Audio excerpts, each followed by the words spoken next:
Hello students, मैं कपिल कुमार कश्यप आपका अपने यूट्यूब चैनल मैथमेटिक्स वर्ल्ड 07 में हार्दिक स्वागत करता हूं। पिछली वीडियो में हमने 10th क्लास के थर्ड सेट अनसोल्ड के सारे एमसीक्यू के ऊपर एक वीडियो बनाई थी, यानी कि उसमें 20 के 20 एमसीक्यू हम कंप्लीट कर चुके थे। और जो आज की वीडियो है इसमें हम उससे आगे यानी कि सेक्शन बी जो 50 नंबर का पेपर में आता है वो करेंगे। तो ध्यान से समझना। इसका जो पहला क्वेश्चन है खंड ब वर्णात्मक प्रश्न का जो पहला प्रश्न है क्या, ये लिख रहा सिद्ध करो, सिद्ध कीजिए 6√3 अपरिमेय है, अपरिमेय है। तो ध्यान से समझना, अच्छा क्वेश्चन है, पेपर में आता है एक सवाल 6√3 6-√3 या खाली √3 अपरिमेय है इस टाइप का। तो सॉल्यूशन करते हैं। सबसे पहले हम लिखते हैं माना, कॉन्ट्रडिक्शन से करते हैं इसको, विरोधाभास से, समझ रहे हैं ना, यानी कि अपरिमेय है हम उल्टा मान लेंगे।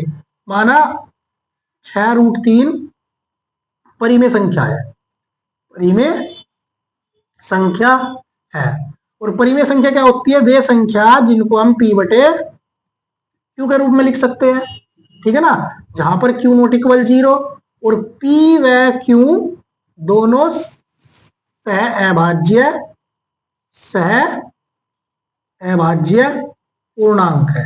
समझ में आ गया नहीं यहां तक?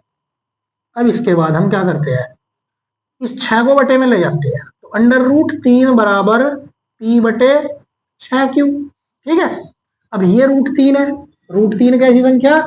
अपरिमेय, और ये p बटे 6q है, तो लिखते हैं चूंकि p व q पूर्णांक है, पूर्णांक है, q नॉट इक्वल 0 है, तो इसीलिए p बटे 6q एक परिमेय संख्या है, परिमेय संख्या है। समझ रहे नहीं भाई? p बटे q परिमेय है, हर एक संख्या p बटे q के रूप में जो लिख रही है वो परिमेय है। और q में अगर 6 से गुणा कर दोगे तो फर्क थोड़ी पड़ रहा है कुछ, अब भी परिमेय है, ठीक है ना। तो जब ये परिमेय संख्या है परंतु √3 अपरिमेय संख्या है, अपरिमेय संख्या है, तो ये अपरिमेय ये परिमेय बराबर तो नहीं होने के, तो जो कि एक विरोधाभास है, जो कि एक विरोधाभास है। तो अतः हमारी अभिधारणा गलत है, हमारी अभिधारणा या कल्पना जो हमने की क्या, कि इसको हमने परिमेय मान लिया, तो क्या है? गलत है। और जब ये गलत है तो इसीलिए 6√3 कैसी संख्या है? 6√3 अपरिमेय संख्या है, ठीक है। अच्छी तैयारी करिए इस क्वेश्चन की, इस टाइप के जितने भी क्वेश्चन है। अगला क्वेश्चन है कि यदि बिंदु Q 0,1 बिंदु P 5-3 और R x 6 से समदूरस्थ मतलब समान दूरी पर है, तो x का मान ज्ञात करना। तो ध्यान से समझियो सॉल्यूशन। ऐसा करते हैं, देखो हमने मान लिया ये बिंदु जो है Q है, ये बिंदु क्या है? Q है, इसके निर्देशांक है 0, 1। ये एक बिंदु P यानी कि 5-3 से, और दूसरे बिंदु R यानी कि x 6 समान दूरी पर, ये दूरी जो है इसके बराबर है, ठीक है। अब ध्यान से देख लो, x का मान निकालना। तो अकॉर्डिंग टू क्वेश्चन, प्रश्न के अनुसार जो PQ दूरी है वो बराबर है QR दूरी के। अब यहां से वर्क कर रहे तो PQ दूरी का स्क्वायर बराबर हो जाएगा QR दूरी का स्क्वायर। PQ देखो डिस्टेंस फॉर्मूला जो होता है वो होता है x2 माइनस x1 का whole square plus y2 minus y1 का होल स्क्वायर। चाहे x1 y1 को पहले लिख लो, इनमें कोई फर्क नहीं पड़ता। और इसका अगर स्क्वायर कर दूं तो रूट हट जाएगा, तो हमने स्क्वायर वो पहले ही कर दिया। PQ x1 y1 x2 y2, तो x2 5 माइनस 0 का स्क्वायर प्लस -3 माइनस 1 का स्क्वायर, अंडर रूट स्क्वायर से कैंसिल। ऐसे इधर आ जाओ, x माइनस 0 का स्क्वायर और प्लस 6 माइनस 1 का स्क्वायर, ये 5 का स्क्वायर हो गया, 3 और 1 4 का स्क्वायर हो गया, ये x का स्क्वायर हो गया, 6 में से 1 गया, 5 का स्क्वायर, 5 पंजे 25, 4 चौका 16, x का स्क्वायर और 5 पंजे 25, 25 25 कट गए, इधर आके माइनस हो जाएगा, कट जाएगा, तो एक्स स्क्वायर बराबर बचा 16, एक्स बराबर अंडर रूट 16, एक्स का मान प्लस माइनस 4। ये आपका आंसर है। अगला जो क्वेश्चन है वो लिख रहा, वह अनुपात ज्ञात करो जिसमें वाई एक्स बिंदु 5 माइनस 6 और 1 माइनस 4 माइनस 1 माइनस 4 को जोड़ने वाले रेखाखंड को विभाजित करता है। देखो एक बिंदु तो ये मान लो 5 माइनस 6, दूसरा बिंदु ये मान लो माइनस 1 माइनस 4, इसको डिवाइड क्या कर रहा, वाई एक्स, किस अनुपात में कर रहा, अनुपात बताना, अनुपात मान लो के अनुपात 1, तो माना जो अनुपात है, अनुपात क्या है, के अनुपात 1। तो देखो अब ध्यान से समझना, ये x1 ये y1, ये x2 ये y2, और ये m1 और ये m2, ठीक है। तो y x से डिवाइड हो रहा है, देखो याद करो, अगर कोई y x से कोई भी रेखा डिवाइड होगी तो इस बिंदु पे x निर्देशांक हमेशा क्या होता है, 0। तो हमें x का मान पता है 0, और हमें पता वी नो दैट विभाजन सूत्र में x क्या होता है, m1 x2 plus m2 x1 upon m1 plus m2, x का मान 0, m1 का मान k, x2 का मान -1, m2 का मान 1, x1 का मान 5 बटे k प्लस 1, ये इधर से इधर आया 0 में, तो 0 से गुना करोगे 0, माइनस का k प्लस का 5, k इधर आ गया, तो k बराबर 5, k का मान 5 आ गया। तो अतः अनुपात, अनुपात क्या था, k अनुपात 1, और कितना हो जाएगा 5 अनुपात 1, ये आंसर है। नेक्स्ट क्वेश्चन है, सिद्ध कीजिए under root 1 minus cos theta upon में 1 प्लस कोस थीटा बराबर cosec theta minus cot theta. तो ध्यान से समझियो सॉल्यूशन, हम क्या करते हैं, लेफ्ट हैंड साइड ले लेते हैं और under root 1 minus cos theta upon 1 plus cos theta, इस टाइप का क्वेश्चन पहले ही बताया था, ध्यान दियो। अगर रूट हटा के इधर होल स्क्वायर कर दिया तो ये अलग क्वेश्चन हो गया, क्वेश्चन सेम है, तो थोड़ा सा चेंज हो जाएगा कि राइट हैंड साइड से थोड़ा सा जल्दी समझ में आ जाएगा, लेफ्ट से थोड़ा सा दिक्कत करेगा। और अगर रूट आ जा तो एकदम ध्यान रखियो, अगर कभी भी रूट आ जा 1 minus sine 1 minus cos 1 plus cos 1 plus sine कुछ भी लिख रहा हो तो इसका परिमेयकरण कर दो अंडर रूट के अंदर ही, 1 minus cos theta upon 1 plus cos theta into, plus है तो माइनस कोस थीटा अपोन में 1 माइनस कोस थीटा, तो अंडर रूट ए माइनस बी का होल स्क्वायर हो गया, सेम है ना, तो ये हो गया होल स्क्वायर अपोन में A plus B, A minus B तो A square minus B square, ठीक है, under root 1 minus cos theta का होल स्क्वायर, 1 का स्क्वायर 1, और 1 माइनस कोस स्क्वायर थीटा क्या हो जाएगा, साइन स्क्वायर थीटा, ये भी होल स्क्वायर ये भी होल स्क्वायर, तो इसके स्क्वायर से रूट खत्म, 1 माइनस कोस थीटा, इसके स्क्वायर से भी रूट गायब कर दो तो साइन थीटा, अलग अलग कर दो, 1 upon sine theta minus cos theta upon sine theta, इसको यहां से दोनों के अपोन में अलग अलग लेंगे, 1 upon sine theta cosec theta cos theta upon sine theta cot theta, और ये आपकी राइट हैंड साइड आ गई, ठीक है। इसके बाद जो अगला क्वेश्चन है वो देखो ध्यान से, कि त्रिज्या 14 सेंटीमीटर वाले एक वृत्त की एक जीवा केंद्र पर 120 डिग्री का कोण अंतरित करती है, तो संगत वृत्तखंड का क्षेत्रफल ज्ञात करो। ध्यान से समझियो, ये मान लो कोई वृत्त है, ये इसकी जीवा, ये केंद्र, और कितने डिग्री का कोण बना रही, 120 डिग्री का, ये ओ ये ए और ये बी, तो ये वृत्तखंड है, इसका क्षेत्रफल बताना, ठीक है ना। तो यहाँ पे हमें त्रिज्या यानी कि जो आर का मान है वो कितना दे दिया, 14 सेंटीमीटर, थीटा का मान 120 डिग्री, ठीक है ना। सॉल्यूशन, तो संगत वृत्तखंड का क्षेत्रफल, संगत वृत्तखंड का क्षेत्रफल कैसे निकालते हैं, या मैं निकालना, ठीक है ना। संगत वृत्तखंड का जो क्षेत्रफल होगा वो कैसा होगा, इस त्रिज्या खंड का क्षेत्रफल, संगत त्रिज्या खंड का क्षेत्रफल और माइनस त्रिभुज ओ ए बी का क्षेत्रफल। देखो एक बात याद रखियो, अलग अलग निकाल के तब माइनस कर दो, से एक साथ कर लो मर्जी। तो संगत त्रिज्या खंड का क्षेत्रफल थीटा बटे 360 गुना पाई आर स्क्वायर माइनस त्रिभुज का क्षेत्रफल कितना हो जाएगा 1/2 आर स्क्वायर साइन थीटा। ठीक है, थीटा का मान 120/360 गुना पाई का मान 22/7 त्रिज्या 14 का स्क्वायर माइनस 1/2 त्रिज्या 14 का स्क्वायर और ये साइन थीटा का मान 120। तो इसमें मान दे रखा नहीं पाई वगैरह का कुछ रखने को, कुछ नहीं दे रखा पाई का मान।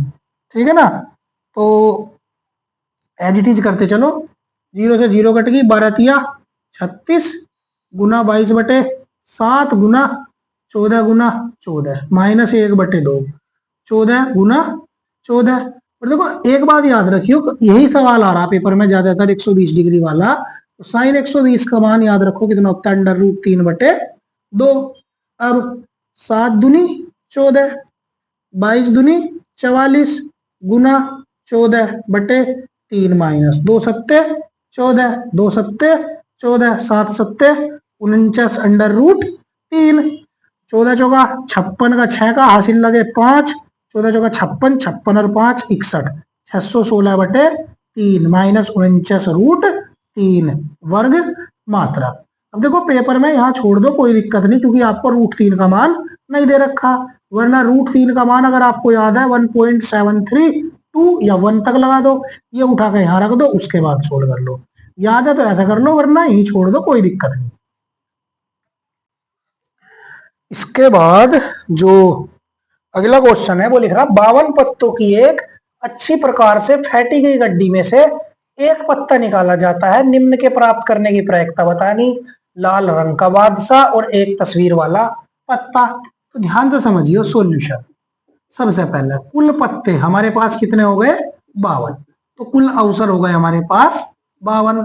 पहले वाला केस लाल रंग का बादशाह, लाल रंग का बादशाह, लाल रंग के बादशाह के कितने पत्ते हो गए सबसे पहले ये देखो कितने हो गए। देखो ध्यान से समझियो, पत्ते किस हिसाब से होते हैं, टोटल आपके 52 पत्ते। ठीक है, 52 में 26 लाल पत्ते हो गए, 26 काले पत्ते हो गए। ठीक है ना, अब इन 26 के अंदर 13 पत्ते हो गए ईंट के, 13 पत्ते हो गए पान के, और इन कालों के अंदर 13 पत्ते हो गए हुकुम के और 13 पत्ते हो गए चिड़ी के। ठीक है, अब इन हर एक 13 पत्तों का जो ग्रुप होगा उसमें एक नंबर होगा जिसको इक्का कहते हैं, 1 2 ऐसे 10 तक। उसके बाद एक पत्ता बेगम बादशाह गुलाम, बेगम बादशाह गुलाम, यानी कि ये एक के अंदर आना, जो 13 का ये पेयर बना ना पूरा का पूरा 13 का जो ग्रुप है, इसमें एक इक्का बोलते हैं 10 तक के टोटल नंबर, एक बेगम एक बादशाह गुलाम, किंग क्वीन जैक। तो अब ये जो 3 पत्ते हैं इनको फेस कार्ड बोलते हैं, बेगम बादशाह गुलाम, इनमें तस्वीर वाला पत्ता। ठीक है, तो वहां कह लाल रंग का बादशाह, लाल रंग में टोटल 26 पत्ते, एक ईंट में बादशाह मिलेगा, एक पान में बादशाह, तो लाल रंग के बादशाह कितने हो गए 2। तो लाल रंग का बादशाह आने की प्राइस, लाल रंग का बादशाह आने की प्रायिकता, तो अनुकूल अवसर 2, कुल अवसर 52, 1/26 आंसर। दूसरे में कह रहा तस्वीर वाला पत्ता, फेस कार्ड, तस्वीर वाला पत्ता। तो तस्वीर वाला पत्ता कितने होते हैं तस्वीर वाले पत्ते, ध्यान दीजिए, एक ग्रुप में 3 पत्ते तस्वीर वाले, तो 4 ग्रुप में कितने हो गए 3 चौका 12, तो 12 पत्ते हो गए। अब हमसे कह रहा है ये कि तस्वीर वाला पत्ता होने की प्रायिकता, तो तस्वीर वाला पत्ता होने या आने की प्रायिकता कितनी हो जाएगी, टोटल अवसर 52 है, अनुकूल अवसर 12, 4 तिया 12, 13, 3/13 ये आपका आंसर है। कि दूसरे का क्या है, और ये आपके 4 नंबर के सवाल है। इसमें लिख रहा है 2.5 सेंटीमीटर त्रिज्या के एक वृत्त की 4 सेंटीमीटर लंबी जीवा पी क्यू है। पी और क्यू पर स्पर्श रेखाएं एक बिंदु टी पर प्रतिच्छेद करती है, तो टीपी की लंबाई बताओ। तो ध्यान से समझियो सॉल्यूशन। ये मान लो आपको कोई वृत्त है और इस वृत्त के ये कोई जीवा है पी क्यू। पी इसकी लंबाई 4 है और हमसे कहा कि अगर इसकी इन पर जो स्पर्श रेखा है, स्पर्श रेखा ये टी पर मिलती है, तो मैं पीटी की लंबाई बतानी। ये केंद्र ओ हो गया, इससे इसको मिला दो तो ये त्रिज्या, और इसको इससे मिला दो, ये भी अपने आप में एक त्रिज्या। और ओपी की जो लंबाई है वो 2.5 है, और ये जो जीवा है इस पूरी जीवा की लंबाई कितनी है? 4। यहां तक देखो हम क्या करते हैं, इसमें ओ से एक लंब डालते हैं इस रेखा पर। तो ओ से पी क्यू रेखा पर यानी कि पी क्यू जीवा पर एक लंब डाला और इसको नाम दे दिया हमने पी ओ एम, और इस एम को हमने यहां से टी से भी मिला दिया। ठीक है, तो लिखेंगे एक लंब ओ एम जो लंब है किस पर? पी क्यू पर डाला और एम को टी से मिलाया, एम को टी से मिलाया। ध्यान से देखियो, हमने पढ़ा था 9th क्लास में कि अगर केंद्र से जीवा पर लंब डाल है तो वो जीवा को क्या करे? समद्विभाजित। तो चूंकि पी क्यू बराबर 4 है तो पी एम बराबर हो जाएगा क्यू एम के, बराबर हो जाएगा 1/2 पी क्यू के, यानी कि 1/2 गुना 4 कितना आ गया? 2 सेंटीमीटर। ये कहां से आया? पर में से। 9th क्लास में पर में पढ़ी थी हमने, क्या पढ़ी थी कि केंद्र से अगर जीवा पर लंब डाल लेके जीवा को समद्विभाजित करे। तो अब हमारे इसकी लंबाई 2 आ गई, इसकी लंबाई भी 2 आ गई। ये लंब है, ये 90 डिग्री है। तो पहले ऐसा करते हैं, हमें पीटी निकालना है, ये तो उसके लिए ओटी चाहिए, फिर ये 90 डिग्री पाइथागोरस थ्योरम लगा देंगे। लेकिन उससे पहले हम क्या करते हैं, पहले ओ एम निकालते हैं। तो समकोण त्रिभुज ओ एम पी में, समकोण त्रिभुज ओ एम पी में 90 के सामने करण ओपी स्क्वायर बराबर लंब पी एम स्क्वायर और जमा आधार ओ एम स्क्वायर। ठीक है भाई, तो ओपी स्क्वायर कितना हो गया? 2.5 का स्क्वायर, पी एम स्क्वायर हो गया 2 का स्क्वायर, और ओ एम का स्क्वायर हो गया। तो 2.5 का स्क्वायर हो गया 6.25, 2 का स्क्वायर हो गया 4, और ये ओ एम का होल स्क्वायर। इसके बाद 6.25 माइनस के 4 बराबर ओ एम का होल स्क्वायर, इसमें से घटाया तो आपके पास बचा 2.25 बराबर ओ एम का होल स्क्वायर। यहां से ओ एम बराबर आ गया √2.25 और कितना आ गया? 1.5। तो हमें ओ एम की लंबाई मिल गई यहां से। अब इसके बाद देखो त्रिभुज, ये हमें मिल गया, ये पता है ये और ये। तो एक बार त्रिभुज चलो आप और टी पी एम टी में उन्हें समकोण त्रिभुज पी एम टी में करण 90 के सामने पीटी का स्क्वायर या टीपी का स्क्वायर लिख लो, बात एक ही है। टीएम का स्क्वायर, टीएम का स्क्वायर प्लस पीएम का स्क्वायर, पीएम का स्क्वायर। इसका मान हमें नहीं पता, हम टीपी लिख रहे इसको, और टीएम का भी नहीं पता हमें, टीएम नहीं पता कितना है, टीएम का स्क्वायर, और प्लस इसका हमें पता है कितना हो गया, ये 2 का स्क्वायर। इसको फिलहाल यही छोड़ देते हैं और एक समकोण त्रिभुज ओपीटी लेते हैं। तो समकोण त्रिभुज ओ टी पी टी में कर्ण 90 के सामने ओटी का स्क्वायर बराबर लंब, लंब हो गया ओपी, ओपी का स्क्वायर जमा आधार पीटी, टीपी का स्क्वायर। तो ओटी का मान नहीं पता, लेकिन हम OT को क्या लिख सकते हैं, OM plus TM, OM plus TM का square is equal to OP square, OP का मान 2.5 का स्क्वायर, और प्लस इस TP का मान हम यहां से रख देते हैं समीकरण नंबर 1 मान के इसको, ये हो गया हमारा TM का स्क्वायर और प्लस 2 का स्क्वायर, ये मान उठा के इसमें रख दिया।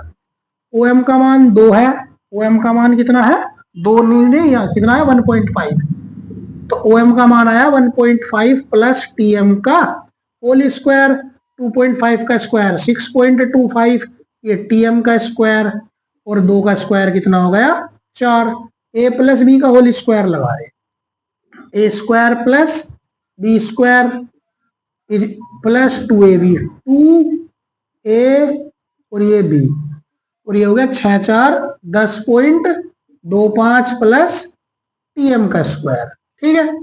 TM स्क्वायर से TM स्क्वायर कट गया, 1.5 का स्क्वायर आ गया 2.25 प्लस 15 दूनी 30 यानी कि 3 TM हो गया, और ये 10.25, ये TM का मान निकालने के लिए इसको इधर ले जाओ, 3 TM बराबर 10.25 माइनस 2.25 कितना बचा 8, ये 3 बटे में चला गया, तो TM का मान आ गया 8/3, ये जो मान आया इसे उठा कर समीकरण नंबर 1 में रख दो वापस, तो यहां से TP का मान आ जाएगा, तो कितना हो गया TP square is equal to 8/3 का स्क्वायर प्लस 2 का स्क्वायर, 8 का स्क्वायर 64, 3 का स्क्वायर 9, 2 का स्क्वायर 4, एलसीएम आ गया 9, 9 चौका 36 प्लस 64 एज इट इज, 64 36 कितना हो गया 100/9, तो TP बराबर अंडर रूट 100/9, 100 का रूट 10, 9 का 3, तो कितना आ गया 3.3, तो TP का मान आ गया 3.3 या 3 कुछ भी लिख लो सेंटीमीटर में, ये आंसर है, ठीक है ना। बेहतरीन सवाल दे रखा है, बढ़िया कैलकुलेशन है, दिमाग लगाने लायक, तो अपना अच्छे से तैयारी कर लियो। इसके बाद नेक्स्ट क्वेश्चन है 2 का ख, चित्र में DE समांतर है AC के, जो DE है ये वाली लाइन इसके समांतर है, ठीक है ना, और DF समांतर है AE के, DF यानी कि ये वाली लाइन, AE यानी कि इसके समांतर है, ये सिद्ध करना। तो ध्यान से देखो सॉल्यूशन, ठीक है। तो देखो समांतर से पहले थोड़ा याद करो, हमने थेल्स प्रमेय पढ़ी थी, कौन सी प्रमेय पढ़ी थी, थेल्स प्रमेय। थेल्स प्रमेय में BPT बेसिक प्रोपोर्शनलिटी थ्योरम, आधारभूत समानुपातिकता प्रमेय, अगर ये ABC है और ये कोई तीसरी भुजा के समांतर अन्य भुजा खींची जा DF या DE और ये इसके समांतर हो, तो ये ऐसा समानुपात में विभाजित करें कि AD/BD और AE/EC ये बराबर आ जाएंगे, कितना AD/BD और बराबर हो जाएगा AE/C, ठीक है।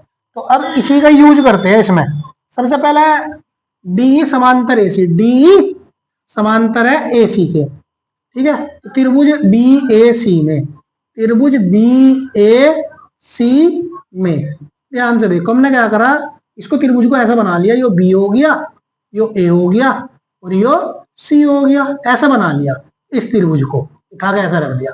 तो इसमें DE, ये DE होगी यहाँ पे, DE ये इसके समांतर है, ठीक है ना, ये तो BAC उठा के ऐसा रखा, ये वाली 2 लाइन नेगलेक्ट कर दी, ये इसके समांतर है, तो जब ये इसके समांतर है में क्या लिखेंगे, DE समांतर है AC के, तो अतः थेल्स प्रमेय से, थेल्स प्रमेय से AD ये क्या हो गया BD/AD, BD/AD बराबर हो जाएगा BE/CE या EC, BE/EC समीकरण नंबर 1 मान लो।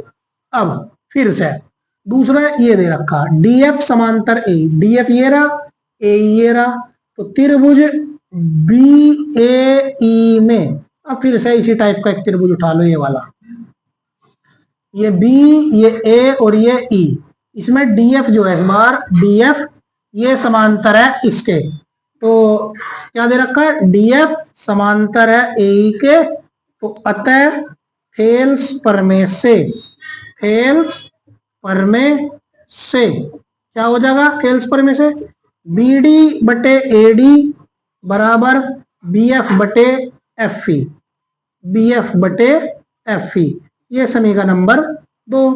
तो अब हम लिखते हैं समीकरण 1 व 2 से, देखो ये वाला पोर्शन इसके बराबर है, तो ये भी आपस में क्या हो जाएगा बराबर, तो बी एफ बटे एफ ई बराबर हो जाएगा बीई बटे ईसी के। यही आपको प्रूफ करना है इसमें।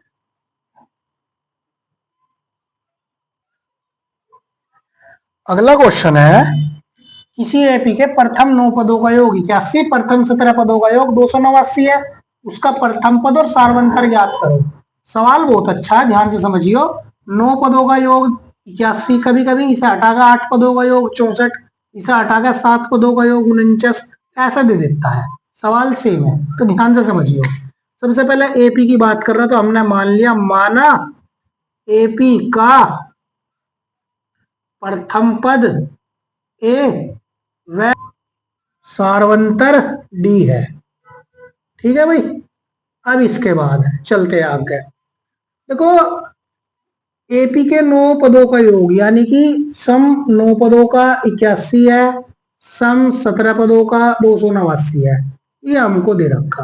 और हमें पता एपी के एन पदों के योग का जो फॉर्मूला होता है वो होता है एन बटे 2, 2a plus n minus 1 into में डी। तो इसका यूज करते हैं, ध्यान से समझिए। चूंकि S9 बराबर है 81, S9 एन का मान 9 यहां रख दो फॉर्मूले में, तो 9 बटे 2, 9 बटे 2, 2a प्लस 9 माइनस 1 डी बराबर हो गया 81। तो 2a प्लस 9 में से 1 गया 8 डी बराबर 81 गुना 2 उधर चला गया गुना में और 9 इधर आ गया बटे में। तो 9 से काटा 9 निम्मा 81 और 9 दूनी 18, तो 2a प्लस 8 डी बराबर आ गया 18, समीकरण नंबर 1। इसके बाद दूसरे पे आ जाओ, चूंकि S 17 पदों का योग है 289, 17 बटे 2 और 2a प्लस एन में से एक गया 17 माइनस 1 डी बराबर 289, 17 बटे 2 उधर चला जाएगा, तो यहां से बचा 2a प्लस 16 डी बराबर 289 गुना 2 बटे 17, 17 से घटा 17 बार, तो 2a प्लस 16 डी बराबर आ गया 17 दूनी 34, समीकरण नंबर होगी 2। अब इन दोनों समीकरण को विलोपन विधि से सोल्व करके एडी का मान निकालते हैं। तो समीकरण नंबर 2 में से घटा देंगे समीकरण नंबर 1, तो कितना हो गया 2a प्लस 16 डी बराबर 34 और ये 2a प्लस 8 डी बराबर 18 माइनस हो गया, 2a 2a कट गए, 16 में से 8 गए 8 डी, 34 में से 18 गए 16, डी बराबर 16 बटे 8, 8 दूनी 16, डी का मान आ गया 2 और डी का मान उठाकर कोई सी भी समीकरण में रख दो। हम रखते हैं 1 में, तो 2a प्लस 8 डी का मान रख दिया 2 बराबर 18, 2a प्लस 8 दूनी 16 बराबर 18, 2a बराबर 18 माइनस 16, 2a बराबर 18 में 16 गया 2, a बराबर 2 बटे 2, 2 से 2 कट गया, a का मान 1 आ गया। तो अतः जो प्रथम पद है, प्रथम पद a वो हो गया 1 और जो सार्वंतर है वो हो गया 2 और यही आंसर है। इसके बाद अगला जो क्वेश्चन है वो है द्विघात बहुपद एक्स स्क्वायर माइनस 5 के शून्यक और शून्यकों व गुणांकों के बीच संबंध की सत्यता की जांच करो। पहले शून्यक ज्ञात करो, ध्यान से समझियो सॉल्यूशन। चूंकि एफ एक्स का जो मान है बहुपद वो है एक्स स्क्वायर माइनस 5, इसको लिखेंगे x square minus under root 5 का स्क्वायर और फॉर्मूला लगा देंगे A square minus B square का। क्या होता है A plus B A minus B, ये आ गया आपका। अब शून्यक निकालते हैं, तो शून्यकों के लिए जो ये फैक्टर आए इन्हें 0 रख देंगे, x plus root 5 0 x minus under root 5 0, यहां से x का मान आया माइनस अंडर रूट 5 और यहां से x का मान आया प्लस अंडर रूट 5। बात ठीक है। ये तो आ गए शून्य। इसके बाद करते हैं जांच। जांच में क्या करते हैं, शून्यकों का योग जो है वो बराबर होता है माइनस एक्स का गुणांक बटे में एक्स स्क्वायर का गुणांक। तो इन्हें बराबर दिखा देंगे, एक्स स्क्वायर का गुणांक। तो शून्यकों का योग करो जरा, माइनस के अंडर रूट 5 प्लस के अंडर रूट 5 बराबर माइनस एक्स का गुणांक, एक्स तो है ही नहीं इसमें तो गुणांक हो गया 0। एक्स स्क्वायर का गुणांक कितना है 8, रूट 5 से रूट 5 कट गया 0, 0 को 1 से भाग दिया 0, यानी कि बराबर है। ये सही है। अब निकालते हैं शून्यकों का गुणनफल। शून्यकों का गुणनफल और लाके बराबर रख देंगे। इसका फॉर्मूला होता है क्या, अचर पद यानी कि c बटे a यानी कि एक्स स्क्वायर का गुणांक। अब माइनस के अंडर रूट 5 की गुना रूट 5 से कर दो, ये हमारे शून्यक पे इनकी गुना इसके बराबर दिखानी। बराबर अचर पद कितना माइनस के 5, एक्स स्क्वायर का गुणांक a, root 5 5 minus as it is, और ये माइनस 5 बराबर आ गया और यही आपका सत्य हो गया। अगला क्वेश्चन है, निम्न सारणी 35 नगरों की साक्षरता दर प्रतिशत में दर्शाती है, माध्य साक्षरता दर ज्ञात करो। माध्य साक्षरता दर, तो जो टेबल ऐसे लिख रही थी हॉरिजॉन्टल, हमने उसको ऐसे वर्टिकल लिख दिया। ठीक है, सॉल्यूशन करते हैं। तो माध्य निकालना, माध्य इसका देखो, ये साक्षरता दर क्लास इंटरवल वर्गंतराल है, नगरों की संख्या f यानी कि बारंबारता है। तो जब भी हमें माध्य निकालना होता है, हमें सबसे पहले क्या निकालना है x, जिसको हम मध्यमान कहते हैं। क्या कहते हैं, मध्यमान। ठीक है ना। तो कैसे निकलता है, ध्यान से समझिए। इन दोनों को जोड़ के हम क्या कर देते हैं, आधा।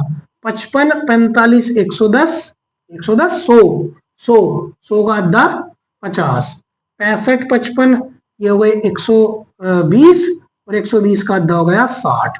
ऐसे इनका आ जाएगा 70 80 और 90। ठीक है ना। इसके बाद आप क्या करो, एफ एक्स निकाल लो। सिंपल तरीका है बिल्कुल, एफ एक्स निकाल दो।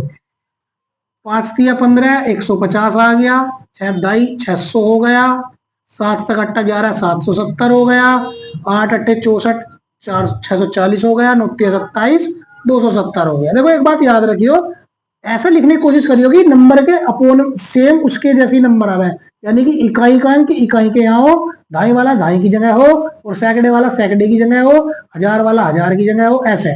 तो उससे क्या होगा, जोड़ने में आसानी होती है। वो से बच्चे क्या करें, आगे पीछे लिख दे तो उसमें दिक्कत होगा उन्हें जोड़ने में।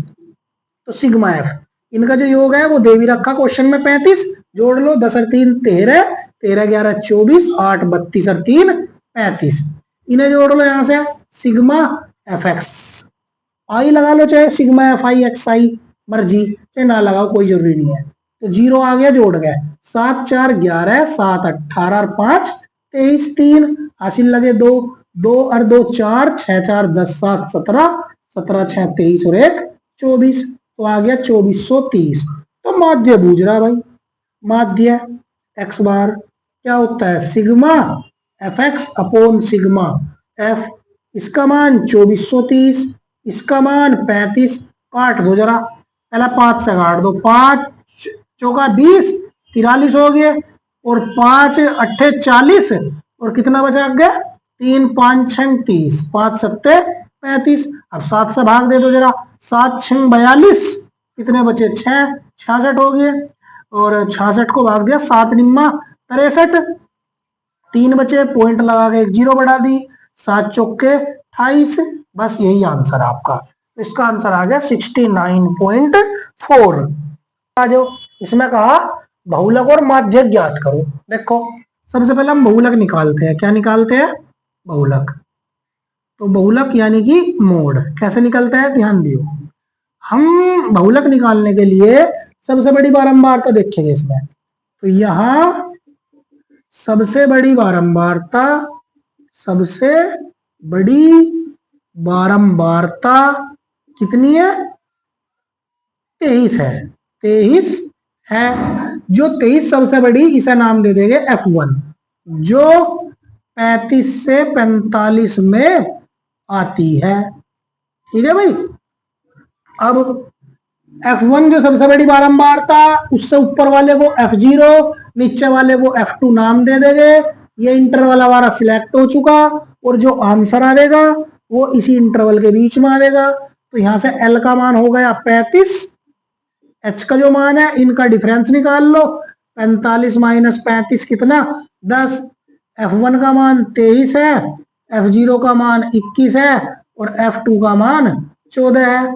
फॉर्मूले में लगा दो। हमें पता बहुलक मोड का फॉर्मूला होता है L plus F1 minus F0 बटे 2F1 minus F0 minus F2 गुना में H।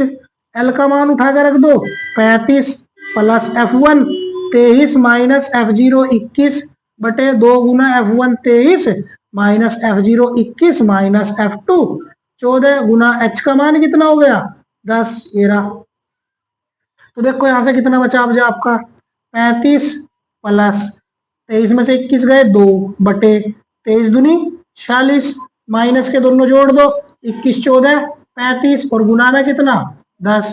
तो ये हो गया 35 प्लस 10 दूनी 20 बटे 46 से 35 गए 11, यानी कि 35 प्लस 11 एकम 11.9 बचे 90। तो 11 अट्ठे 88 और कितना हो गया 36.8। ये आंसर है। अब निकालते हैं माध्यक। देखो माध्यक निकालने के लिए हमें जो टेबल है उसमें क्या करते हैं माध्यक यानी कि मीडियन। तो मीडियन निकालने के लिए इसमें सबसे पहले CF निकालते हैं, कॉम्युलेटिव फ्रीक्वेंसी, संचयी बारंबारता। तो 6 जू का तो 6 में 11 जोड़ा 17, 17 में 21 जोड़ा 38, 38 में 23 जोड़ा 61, 61 में 14 जोड़ा 75, 75 में 5 जोड़ा 80। ठीक है ना। अब इनका जो लास्ट सम 81 है वही F यानी कि सिग्मा F यानी कि N का मान हो जाएगा 80, जैसे नहीं 80। तो अब हम माध्यक निकालने के लिए क्या करते हैं, N का मान हमारा 80 है, हम N का आधा करेंगे N बटे 2, 80 बटे 2 कितना हो गया हमारा 40। 40 देखेंगे CF में कहीं पड़ रहा है 40 CF में नहीं आ रहा। तो 40 से अगला कोई भी नंबर, जैसे कि इसमें क्या है 61, तो इसे सिलेक्ट कर लेंगे। तो जो किसमें आ रहा है 35 से 45 में, 35 से 45 में आता है। इसके बाद सेम L का मान 35 हो गया, H का मान 45 में से 35 घटाओ 10, तो ये जो इधर वाला ये नंबर है 23, ये F का मान हो जाएगा 23 और इससे जस्ट ऊपर वाला ये आपका CF का मान हो जाएगा, CF का मान हो गया 38। अब माध्यक का जो फॉर्मूला है, माध्यक मीडियन M होता है L प्लस N बटे 2 माइनस CF बटे F गुना में H। L का मान 35, N बटे 2 का मान 40, CF का मान कितना है यहाँ से आ गया भाई 38, F का मान कितना है 23, H का मान कितना है 10। तो 35 प्लस 2 बटे 23 गुना 10 तो कितना हो गया 35 प्लस 10 दूनी 20 बटे 23। तो 35 प्लस 23 से भाग कर दो, 0 पॉइंट कितना हो गया 200, 200 को भाग कर हमने 23 से 184 बचे कितने 16, तो ये रहा।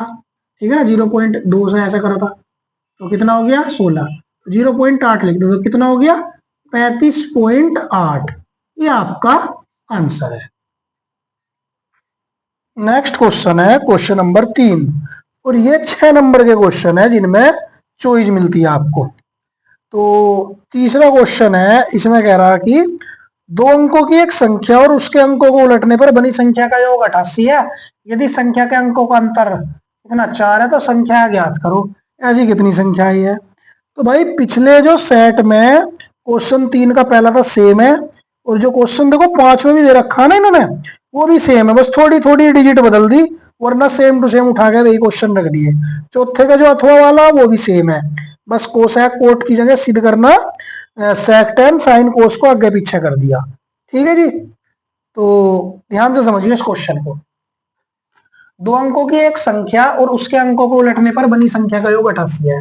मैंने पिछले क्वेश्चन में ही बताया था, पिछले सेट के क्वेश्चन में, कि जब भी अंकों की बात करें तो हम मान लेंगे माना इकाई का अंक, इकाई का अंक क्या मान लेंगे, x, और धाई का अंक, धाई का अंक मान लेंगे y। तो जब हमें इकाई धाई के अंक पता है तो हम संख्या बनाते हैं 10 गुना धाई का अंक और प्लस इकाई का अंक। इसके बाद 10 गुना धाई का अंक y है, इकाई का अंक x है, तो ये हमारी संख्या बन गई। तो अंकों को उलटने पर बनी संख्या, अंकों को उलटने पर बनी संख्या, अंकों को उलट दो, यानी कि इकाई की जगह धाई, धाई की जगह इकाई, तो 10x plus y. According to question, प्रश्नानुसार इस संख्या का यानी कि 10y प्लस x का और इस संख्या का 10x प्लस y का जो योग है वो कितना है, 88, ये दे रखा। तो x 10x कितने हो गए, 11x, और 10y और y 11y बराबर 88, 11 से अगर दो भाग तो x प्लस वाई बराबर 11 अट्ठे 88, 11 से हमने कर दिया यहाँ पर भाग। ठीक है, तो एक समीकरण बन गई, इसको यहीं छोड़ दो। तथा दूसरी कंडीशन क्या दे रखी कि अंकों का जो अंतर है वो 4 है, तो x और y का जो अंतर है वो कितना है, 4। अब देखो तो दो केस बने, अंकों के अंतर में से x में से y घटा दो, चाहे y में से x घटा दो। समझ में आ गई नहीं आ गई, अंतर कह रहा, ये होगी समीकरण नंबर 2। तो इन्हें सोल्व कर लो। सोल्व करने के लिए क्या करते हैं, जोड़ देते हैं। समीकरण 1 और 2 को जोड़ दिया, x प्लस वाई बराबर 8, x प्लस वाई बराबर x माइनस वाई बराबर 4। जैसे ही जोड़ा y से y कट गया, x और x 2x, 8 और 4 12, 2 से भाग करा तो x का मान कितना आ गया, 2 छिक्का 12। अब ये जो x का मान 6 आया, ये कोई सी समीकरण में रख लो। तो समीकरण 1 से x का मान हमने 6 रख दिया, प्लस y बराबर 8, 6 इधर आकर घट गया तो y का मान क्या आ गया, 2। तो x का मान 6 आ गया, y का मान 2 आ गया।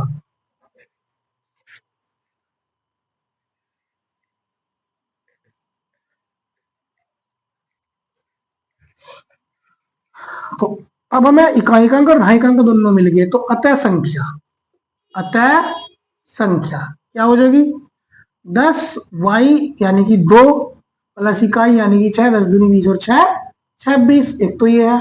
और अगर अंकों को पलट दोगे तो दूसरी संख्या क्या आ जाएगी, 62। ठीक है ना, तो अतः दो संख्याएं 26 व 62 संभव है।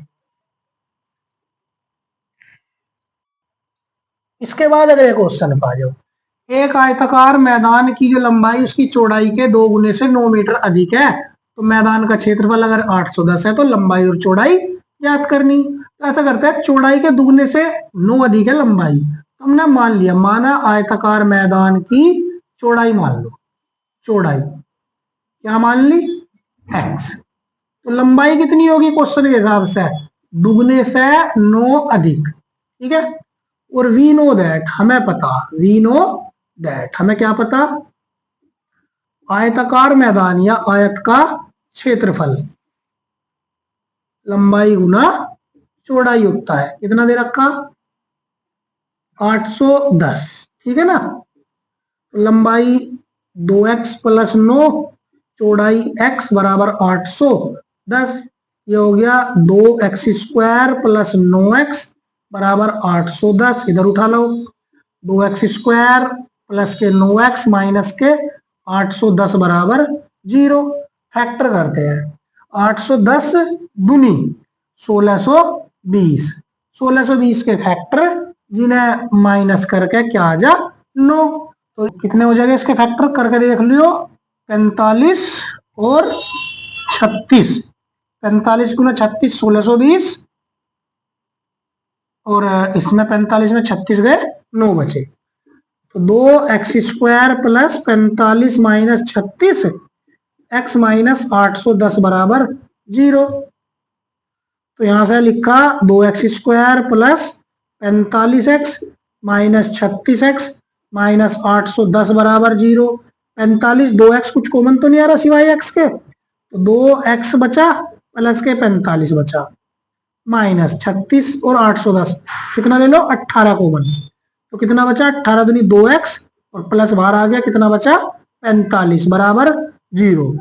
2x प्लस 45 दोनों में से कॉमन आ गया, तो यहां से बचा x माइनस 18 बराबर हो गया 0। तो 2x प्लस 45 बराबर 0, तो 2x बराबर आ गया माइनस के 45 और x का मान आ गया माइनस के 45 बटे 2, जिसको हम अग्राह्य लिख के छोड़ रहे हैं क्योंकि ये निगेटिव नहीं होती लंबाई चौड़ाई। तो अब यहां से लिखते हैं x का मान, x माइनस 18 बराबर 0, तो x का मान 18, तो अतः मैदान की चौड़ाई कितनी हो गई x यानी कि 18 मीटर और लंबाई यानी कि 2 गुना 18 प्लस 9, 18 दूनी 36 और 9 45 मीटर। ये आपका आंसर है। इसके बाद अगला सवाल है, इसमें लिख रहा है देखो, एक समतल जमीन पर खड़ी मीनार की छाया उस समय 30 मीटर अधिक हो जाती है जबकि सूर्य का उन्नयन कोण 60 डिग्री से घटकर 30 डिग्री हो जाता है। तो हमें मीनार की ऊंचाई बतानी और √3 का मान दे रखा 1.732। तो ध्यान से समझियो। सबसे पहले मान लो ये मीनार है, मीनार की ऊंचाई h। स्टार्टिंग में ये मान लो कि 60 डिग्री जब उन्नयन कोण है तो उस केस में इसकी जो छाया है वो कितनी है x मीटर, और जब उन्नयन कोण बढ़ के घट के कितना हो गया 30 डिग्री, तो जो छाया है वो कितनी बढ़ गई 30 बढ़ गई। तो हमें ऊंचाई बतानी है। इसको मान लो a b c और ये d, यहां तक ठीक है। अब ध्यान से समझ लो, ये 30 ये x, तो 30 डिग्री पर टोटल छाया होगी x प्लस 30। माना मीनार की ऊंचाई h मीटर मान ली हमने, जो हमें ज्ञात करना, ठीक है ना। मीनार की ऊंचाई कितनी मान ली h और ये हमें ज्ञात करना। BC हमने मान लिया x, AB हो गया हमारा 30, तो जो AC है वो हो जाएगा x प्लस 30, ठीक है। ये 90 डिग्री, दो समकोण त्रिभुज बन रहे BCD ACD। तो समकोण त्रिभुज BCD में, समकोण त्रिभुज BCD में लगाते हैं tan, क्योंकि 60 के सामने लंब पता आधार पता, तो tan या कोट तो tan लगा रहे, tan 60 डिग्री बराबर लंब CD बटे आधार BC। tan 60 का मान √3, CD का मान h और बटे में BC का मान x। तो यहां से x का मान निकाल लिया, h बटे √3 आ गया, x का मान h बटे √3। अब उन्हें दोबारा से समकोण त्रिभुज ACD में अब क्या लगा दिया हमने tan 30 बराबर लंब CD बटे आधार AC। 30 के लिए लंब आधार ये लगा दिया। tan 30 का मान 1 बटे √3, CD का मान h, AC का मान x प्लस के 30, ये रख दिया। इसको इधर लाए, इसको इधर ले गए, x प्लस 30 बराबर √3h। x का मान उठा कर रख दिया, h बटे √3 प्लस 30 बराबर √3h। √3 से मल्टीप्लाई कर दो सारे में, तो h बचा प्लस 30 √3 हो गया, √3 3h। क्या करा हमने √3 से गुना करी सारे में। अब इसको इधर ले जाओ, 30 √3 बराबर 3h माइनस h, 3h में से h गया, 2h बराबर 30 √3, h बराबर 30 बटे 2 √3, 2 से काटा 15 √3, 15 गुना √3 का मान 1.73, 2 रख दो, h का मान 15 दूनी 30, 15 तिया 45, 45 और 3 48, 15 सते 105, 105 और कितना 4, 109, 10, 15 कम 15 10, 25, 25.98 मीटर। ये आ गई मीनार की ऊंचाई। अगला जो सवाल है इसी का ही अथवा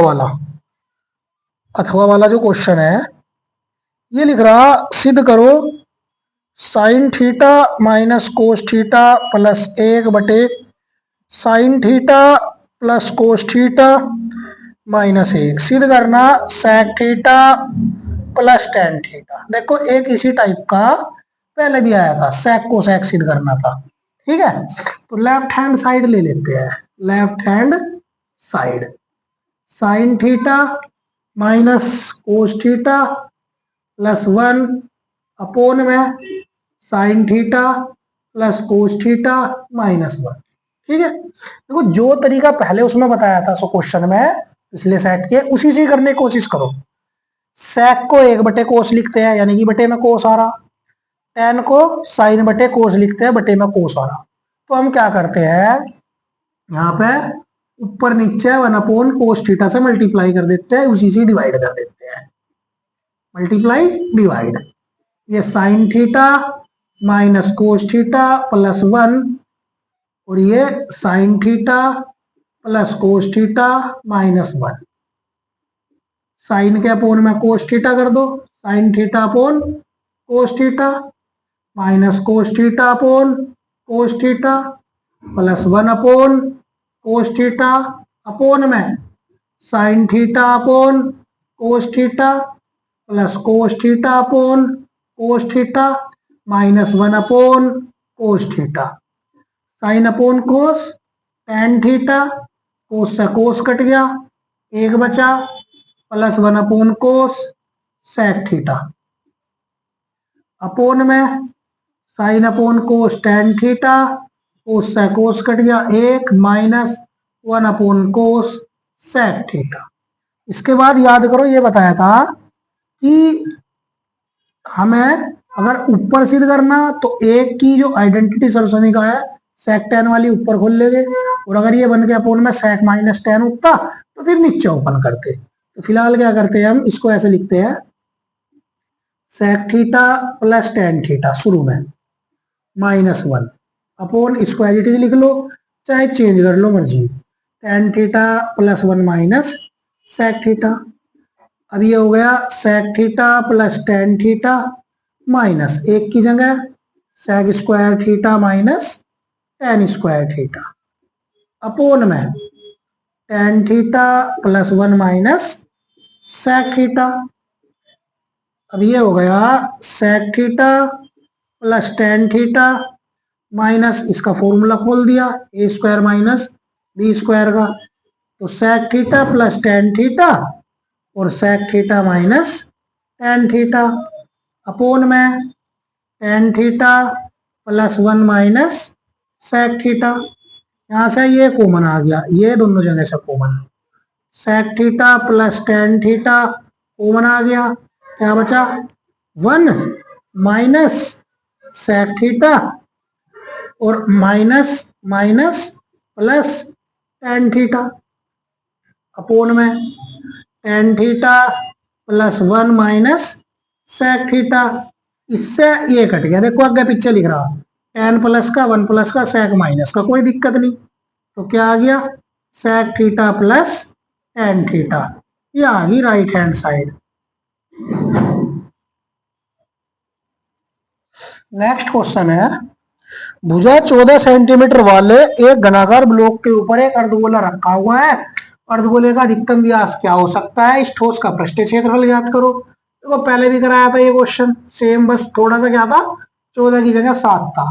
तो क्या बताया था इसमें, याद करो, मान लो एक इस टाइप का घन है, ठीक है ना, और इस घन के ऊपरी सिरे पर अर्धगोला रखा। तो याद करो अर्धगोला नीचे से तो वृत्ताकार ही होगा ना, और इस टाइप से वो ऊपर की ओर अर्धगोला ऐसा बना होगा, नीचे से जब रखेंगे तो वो ऐसा गोला अर्ध वृत्त होगा, ठीक है।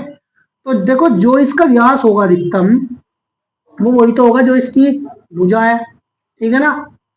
तो घन की भुजा, घन की भुजा बराबर 14 सेंटीमीटर। अर्धगोले का अधिकतम व्यास कितना, 14 सेंटीमीटर। त्रिज्या आर का मान 14/2, 7 सेंटीमीटर, ठीक है। अब इसमें क्या कहा कि इसका क्या बताना, पृष्ठीय क्षेत्रफल बताना। ध्यान से समझिए, ठोस का पृष्ठीय क्षेत्रफल पहले भी बताया था। एक तो घन का हो जाएगा 6a², बात समझ में आ गई। घन की 6 फलक है ये, इनका हो गया 6a²। ए जो है वो भुजा है इसकी ए, एक पे रखा अर्धगोला यानी कि इस तरफ से वृत्त ने ढक रखा उसको, तो ये तो पृष्ठीय क्षेत्रफल में नहीं आने का। ये वाला जो पोर्शन है ये पृष्ठीय क्षेत्रफल से बाहर है इसके लिए। तो फिलहाल माइनस वृत्त का क्षेत्रफल πr², और ऊपर अर्धगोला जो रखा ये वाला प्लस इसका 2πr², ठीक है ना। तो ये पृष्ठीय क्षेत्रफल हो गया। सोल्व करते हैं, 6a², 2 में से 1 गया, πr², 6 इंटू ए की जगह 14 का स्क्वायर, पाई की जगह 22/7 और रेडियस 7 का स्क्वायर।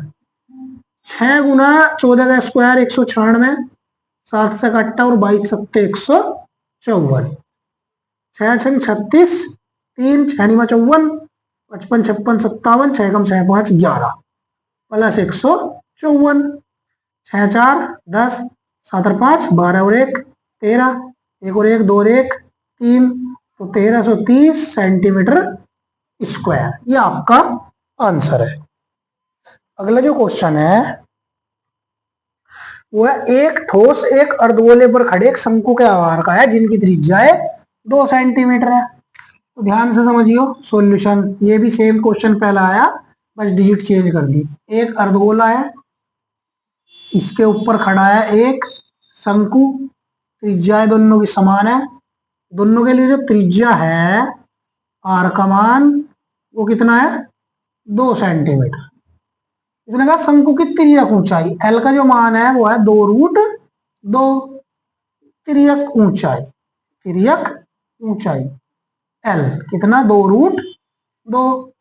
क्या कह रहा, इस ठोस का आयतन याद करो। देखो ठोस का आयतन, इसकी ऊंचाई होगी ये h। सबसे पहले यही बात समझो, ठोस का जो आयतन होगा उसमें शंकु का आयतन प्लस अर्धगोले का आयतन, समझ में आ गई नहीं आ गई,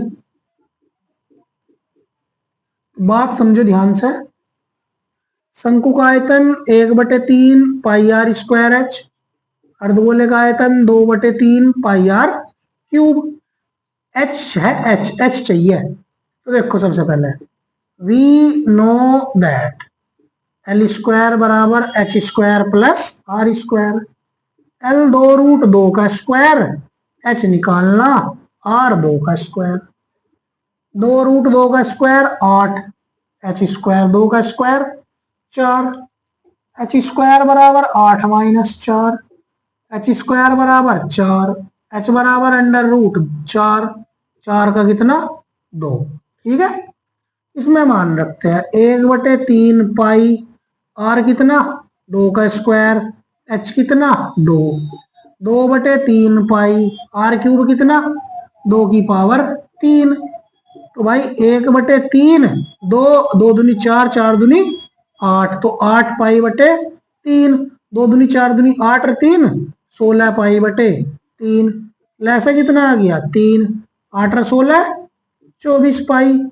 अब पाई का मान रख दो या फिर 3 से काट दो, पहले 3 × 8 = 24, 8 पाई, 8 गुना पाई का मान 3.14 रख दो, 8 चौका 32, 3 8 एकम 8 और 3 11, 8 तिया 24 और 1 25, 25.12 सेंटीमीटर क्यूब, ये आंसर है। देखो एक बात ध्यान दियो, पाई का जो मान है वो बाद में रखने की कोशिश करो यहाँ पे, ठीक है ना, क्योंकि यहाँ रखोगे मल्टीप्लाई करोगे ओवर टाइम लगेगा। बेटर क्या है लास्ट में रख दो, एक बार मल्टीप्लाई करो आंसर, ठीक है ना।